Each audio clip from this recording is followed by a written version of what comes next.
साथियों, एक बार पुनः ग्रामीण डाक सेवक की पोस्ट निकल चुकी है। यह उन बच्चों के लिए है जिन्होंने हाई स्कूल क्वालिफाई कर दिया है।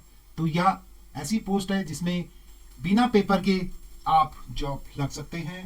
केवल हाई स्कूल आपका होना जरूरी है। तो चलते हैं पूरी विज्ञप्ति की तरफ, जो कि विज्ञप्ति है ग्रामीण डाक सेवक जीडीएस ऑनलाइन एंगेजमेंट शेड्यूल 1 जनवरी 2025।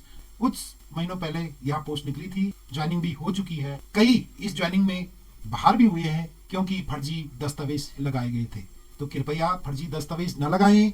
और फर्जी दस्तावेज का मतलब है किसी ने हाई स्कूल फर्जी दस्तावेज लगाए हैं, किसी ने अन्य दस्तावेज लगाए हैं और नौकरी पाई है, लेकिन साथों साथ जब एक्शन हुआ तो उनको नौकरी से भी हाथ धोना पड़ा। तो यहाँ पे जीडीएस की वैकेंसी है ग्रामीण डाक सेवक, assistant branch post master ABPM और ब्रांच पोस्ट मास्टर बीपीएम की पोस्ट निकल रखी है।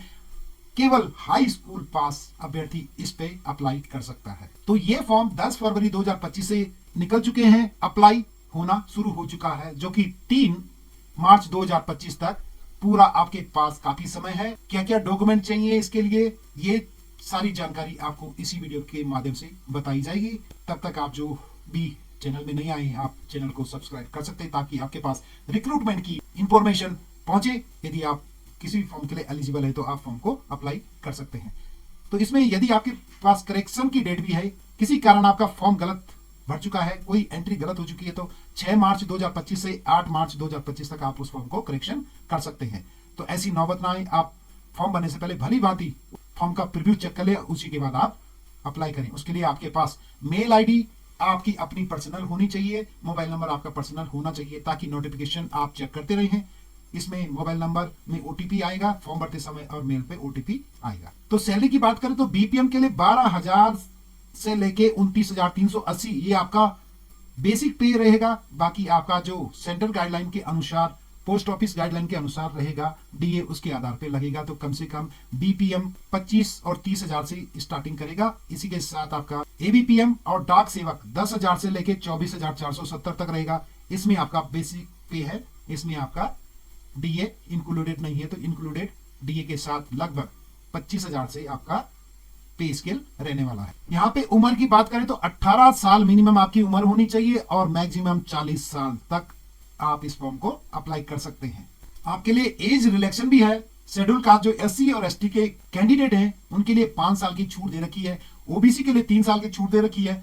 ईडब्ल्यूएस के लिए किसी प्रकार की छूट नहीं है।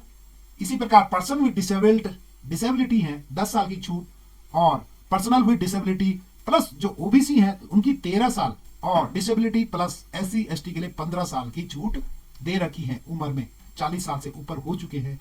और इन कैटेगरियों में आप किसी भी कैटेगरी में आते हैं तो अपनी एज चेक कर ले और आप इस फॉर्म को अप्लाई कर सकते हैं।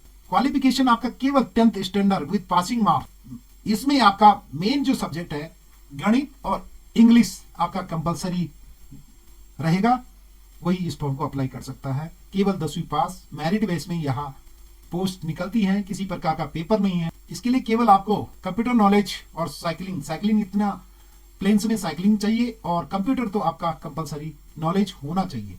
यदि आप मेरिट में आपका नंबर आ जाता है तो आपको क्या क्या डॉक्यूमेंट रखने हैं। एक तो आपका ओरिजिनल सेट ले जाओगे और उसके साथ आपका 2 सेट, उन्हीं पेपर की 2 सेट सेल्फ अटेस्टेड कॉपी रखनी होगी। सबसे पहले आपका मार्कशीट जो इन हाई स्कूल का रहेगा। आइडेंटिटी प्रूफ आप कुछ भी ले जा सकते हो, आधार कार्ड हो गया, वोटर आईडी कार्ड हो गया, जो भी आपका बना है वहां आप आइडेंटिटी प्रूफ में ले जा सकते हो। कास्ट सर्टिफिकेट आपका, यदि आप कास्ट किसी कैटेगरी में आते हैं, कास्ट सर्टिफिकेट भी अवश्य आपको ले जाना होगा। और यदि आप फिजिकल हैंडीकैप में आते हैं तो आपको फिजिकल हैंडीकैप का 40% से ऊपर जो भी होगा आप इसमें अप्लाई कर सकते हैं। ईडब्ल्यूएस के अंतर्गत आते हैं तो ईडब्ल्यूएस का प्रमाण पत्र आपको बनाना होगा। इसी के साथ डेट ऑफ प्रूफ प्रमाण पत्र आपका हाई स्कूल का प्रमाण पत्र यहाँ पे चल जाएगा। साथ में आपको मेडिकल सर्टिफिकेट जो मेडिकल ऑफिसर द्वारा एनी गवर्नमेंट सरकारी मेडिकल अप्रूवल होगा तो आप उसमें मेडिकल सर्टिफिकेट भी साथ में ले जाएंगे। तो ये थी पोस्ट जीडीएस की। अब बात करते हैं अप्लाई कैसे करें, कौन करेगा। जो इसमें वैकेंसी निकलती है, पोस्ट अच्छी खासी निकलती है, लेकिन जो मेरिट बनती है इनकी, मेरिट लगभग जो जनरल की पिछली बार गई 98 के एबव गई है, एससी एसटी की लगभग 89 के लगभग गई है। तो आप यदि आपके पास जनरल कैटेगरी में आते हैं या 90 प्लस है, जो मेरी सलाह है वह इस फॉर्म को अप्लाई कर सकता है। बाकी मेरिट कितनी जाती है वो डिपेंड करता है। आप अगर 80% भी हैं तो आप अप्लाई करना चाहते हैं तो कर सकते हैं।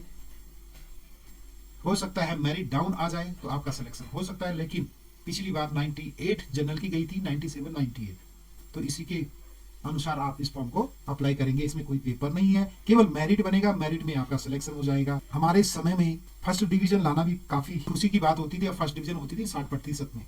लेकिन आज की डेट में जब से सीबीएसई आईसीएसई कंपटीशन हुआ है तो स्कूलों ने भी परसेंटेज काफी हाई कर दिया है। कम से कम जो पढ़ने में ठीक ठाक भी होगा तो उसके 60% से ऊपर आ ही जाते हैं। तो चलो ये थी आज की विज्ञप्ति जीडीएस की। आप फॉर्म भरवाना चाहते तो आप अप्लाई कर सकते हैं। मिलते हैं अगली विज्ञप्ति या अगली डिजिटल सूचना के साथ। हमारा मकसद आपके पास प्रत्येक विज्ञप्ति का नोटिफिकेशन पहुंचाना ताकि आप समय पर फॉर्म भरवा सकें। और यदि आपको इस चैनल की वीडियो अच्छी लगती है तो आप चैनल को सब्सक्राइब जरूर करें। किसी भी प्रकार की क्वेरी है तो आप हमें कमेंट्स में लिख सकते हैं और लाइक और कमेंट्स जरूर करें। जय हिंद, जय भारत, जय उत्तराखंड।